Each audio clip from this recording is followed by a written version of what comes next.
একটানা তীব্র দাবদাহে শুকিয়ে যাচ্ছে চাষবাস।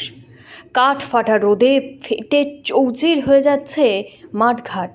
নেই টিউবওয়েলে জল। এই হাহাকার থেকে স্বস্তি পেতে রীতিমতো কান্নাকাটি করে এবার আল্লাহর কাছে প্রার্থনা মুসলিম সম্প্রদায়ের মানুষদের।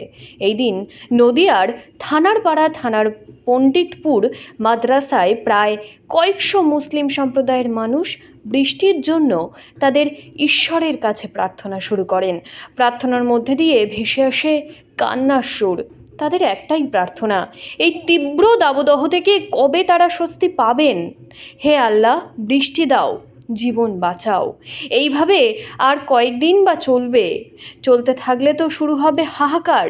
এই হাহাকার থেকে মুক্তি দাও। যদিও 8 থেকে 80 প্রত্যেকেই এই নামাজে অংশগ্রহণ করে এবং শুরু করে প্রার্থনা। তবে এই চিত্র এই প্রথম দেখা গেল নদিয়ার এই মাদ্রাসায়।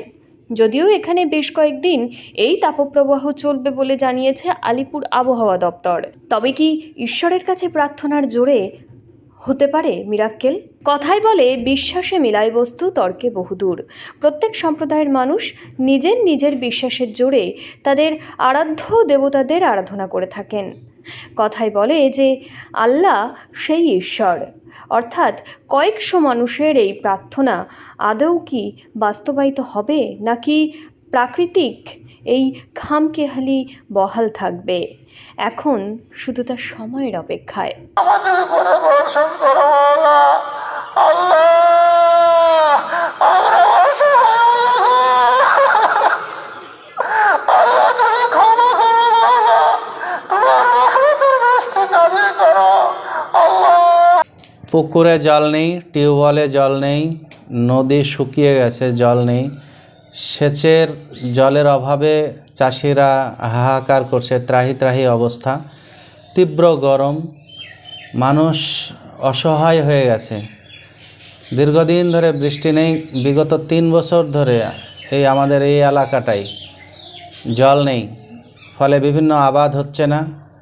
আর সে কারণেই ধর্মপ্রাণ মুসলিমরা আজকের নদিয়ার থানারপাড়া থানার অন্তর্গত পণ্ডিতপুর শামশের হাই মাদ্রাসার মাঠে সকালে বিশেষ নামাজ, যেটাকে ইস্তেসকা নামাজ বলছে, সেই নামাজ পড়ে এবং এখানে দোয়া হয়, আল্লাহর কাছে কান্নাকাটি করে, নিজেদের কৃত পাপ এবং অন্যায়ের জন্য অনুশোচনা করে এবং ক্ষমা প্রার্থনা করে। আল্লাহর কাছে মুসলিমরা প্রার্থনা করে, দোয়া করে যাতে দ্রুত বৃষ্টি হয় এবং মানুষের যে সমস্যা, সেই সমস্যা থেকে যেন মানুষ বাঁচে, তার জন্য ইস্তেসকা নামাজ হয়েছে।